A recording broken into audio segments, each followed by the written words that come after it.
Aku bukan menantu sampah. Bab 963 kalian semua akan mati. Bebatuan jatuh seperti hujan, pilar besar di sekitar aula batu semuanya patah, tanah berguncang, dan sepertinya akan segera runtuh. Mengandalkan tubuhnya yang fleksibel, ketiga wanita itu terus menghindari batu yang jatuh dari atas. Mereka ingin melarikan diri ke pintu keluar, tapi patung batu itu menyerang dengan liar, membuat mereka tidak bisa ke sana. Ketika aula batu berguncang, pedang emas besar tiba-tiba memancarkan cahaya keemasan yang menyilaukan. Apa itu? Ekspresi Selvi tiba-tiba berubah. Di depan pandangan beberapa orang yang panik, Rocky melompat dan melangkah ke pedang emas. Ini adalah roh pedang perguruan Nine Grand. Charlie sangat terkejut. Dia tidak menyangka bahwa roh pedang yang legendaris di Aosora Realm akan didapatkan oleh Rocky. Begitu suara Charlie hilang, suara dingin Rocky datang dari aula. Kamu salah. Ini adalah jurus ribuan roh pedang. Begitu selesai berbicara, pedang emas besar menyapu. Patung raksasa di aula itu dipotong, langsung terbelah menjadi dua bagian, dan jatuh ke tanah. Dalam sekejap mata, lusinan patung raksasa di aula semuanya terpotong-potong oleh pedang emas menjadi berkeping-keping. Bagaimana dia bisa menjadi sekuat ini? Ayo pergi. Wajah Selvi berubah drastis, dia segera berbalik dan lari. Sutinah dengan dingin mendengus, "Putriku, kebaikanku karena sudah mengasuhmu belum terbalaskan, apakah kamu akan langsung pergi secepat ini?"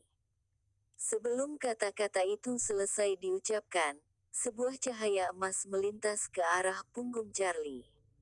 Cahaya keemasan menyala, Rocky tiba-tiba muncul dari samping dan menepuk Charlie dengan telapak tangannya. Charlie buru-buru melambaikan telapak tangannya. Buuk, tubuhnya langsung terpental ke belakang, menghantam dinding batu dengan keras, dan mengeluarkan darah dari mulutnya. Pada saat ini, sebuah batu besar yang terpental oleh patung batu itu melambung ke arah Charlie. Ekspresi Charlie berubah, dia meraih Selvi yang ada di sebelahnya dan mendorong ke depan. Selvi belum sempat berteriak, mendadak langsung menghantam ke batu besar, mendadak darahnya langsung menyembur, dan langsung tidak ada nafas lagi. Tanpa diduga, Charlie tiba-tiba menggunakan Selvi sebagai perisai, beberapa orang di sekitarnya terkejut. Rocky mengerutkan kening dan dengan sinis mengejek, "Apakah kamu tidak merasa malu menggunakan wanita untuk menahannya?" Charlie berkata dengan kejam, "Wanita ini yang terlalu bodoh, Rocky, jangan berpikir kamu bisa mengalahkanku. Kamu pasti akan mati di kuil ini." Setelah selesai berbicara, dia tiba-tiba meremas formula ajaib dan menamparnya ke tubuh Mike. "Ayah angkat!" Mike berteriak dengan panik, dan sadar tubuhnya tidak bisa bergerak. Charlie menyeringai dan berkata, "Aku sudah membesarkanmu begitu lama, sekarang saatnya menggunakanmu, Mike. Kamu lawan Rocky untuk ayah angkatmu, dan aku akan membalaskan dendammu setelah ini." Setelah selesai berbicara, Charlie berlari dengan sangat cepat menuju pintu keluar tanpa melihat ke belakang. Wajah Mike ketakutan, tubuhnya tidak mendengarkan perintahnya dan melancarkan serangan terhadap Rocky. "Jangan!" Dia berteriak panik. Dengan ilmu spiritual Rocky yang menakutkan seperti ini, bukankah menyerangnya sama saja cari mati? Tapi Mike tidak bisa bergerak, dan melihat tubuhnya menabrak ke arah Rocky. Ah!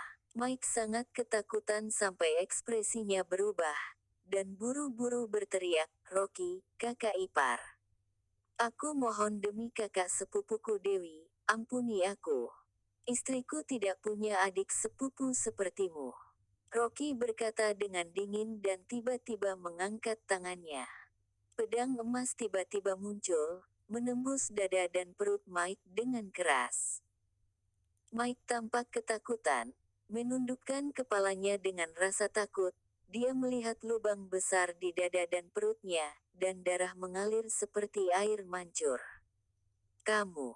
Dia gemetar sejenak, jatuh ke tanah, matanya melebar dan nafasnya hilang.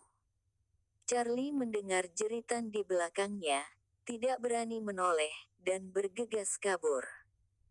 Sebuah gerbang batu muncul di depannya, dan Charlie merasa senang, lalu dia segera bergegas menghantam gerbang batu dengan seluruh kekuatannya.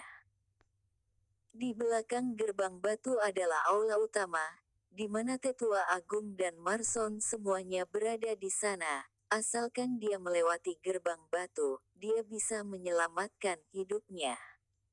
Boom! Gerbang batu itu terbuka ke kedua sisi, dan sepotong cahaya bersinar lewat melalui celah-celah gerbang.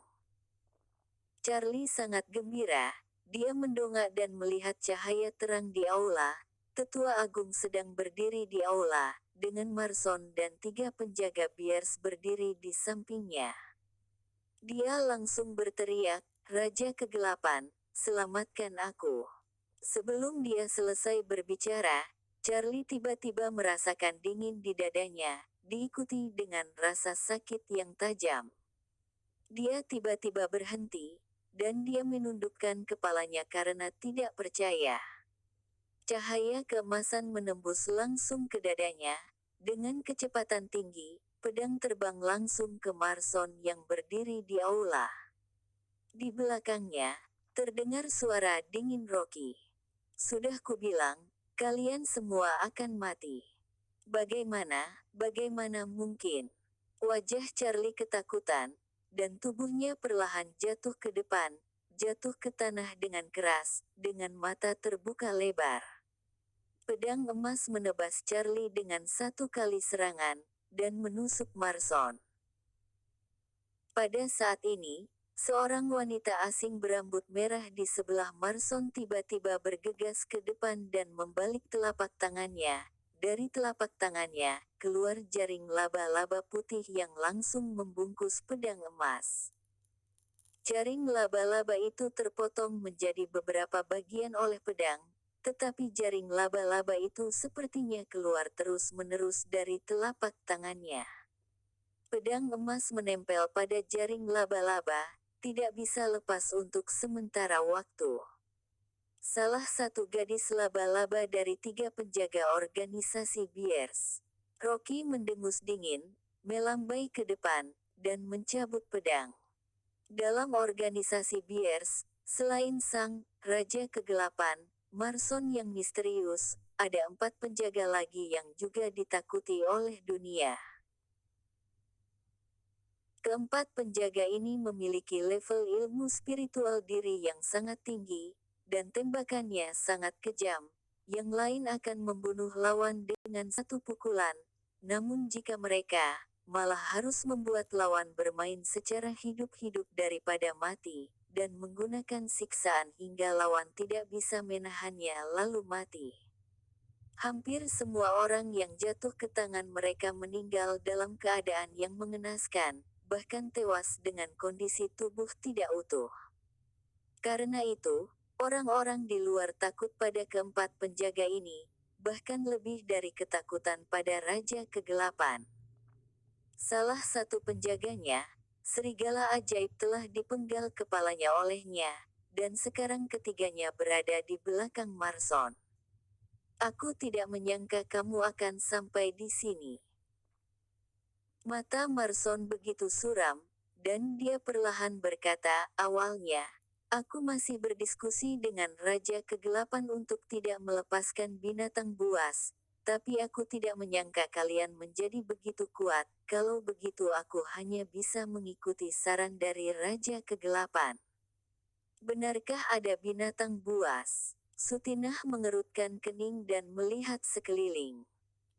Pada saat ini, ada kemarahan di wajah Marson, dan dia berteriak, "Sutinah, aku tidak menyangka kamu akan menjadi begitu kejam. begitu kejam sehingga kamu bahkan membunuh Selfie.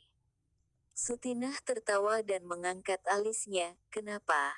Apakah kamu merasa kasihan pada putrimu sekarang? Aku khawatir kamu merasa kehilangan satu buah catur yang bisa dimanfaatkan ya. Setelah selesai berbicara, dia sengaja berhenti dan memanjangkan suaranya, tapi, kamu belum tahu ya, Selfie bukan darah dagingmu sendiri, hahaha. Ekspresi Marson tiba-tiba berubah, dan dia tertegun untuk waktu yang lama sebelum meremas tinjunya dan berkata, dasar kamu wanita jalang. Haha, teruslah mengumpat, semakin kamu mengumpat, semakin marah kamu. Sutinah tertawa, semakin marah kamu, semakin bahagia aku. Marson, jika ku bilang, Selfie adalah anakku dan Rocky, apakah kamu akan sangat marah sampai kamu muntah darah? Rocky seperti mengabaikannya, hanya menganggap dia sedang berbicara omong kosong. Kedua saudara perempuan Dini dan Disa juga terlihat tidak bisa berkata-kata. Mereka benar-benar tidak tahu kebencian macam apa yang dimiliki Sutinah dan Marson, sampai harus membuatnya marah.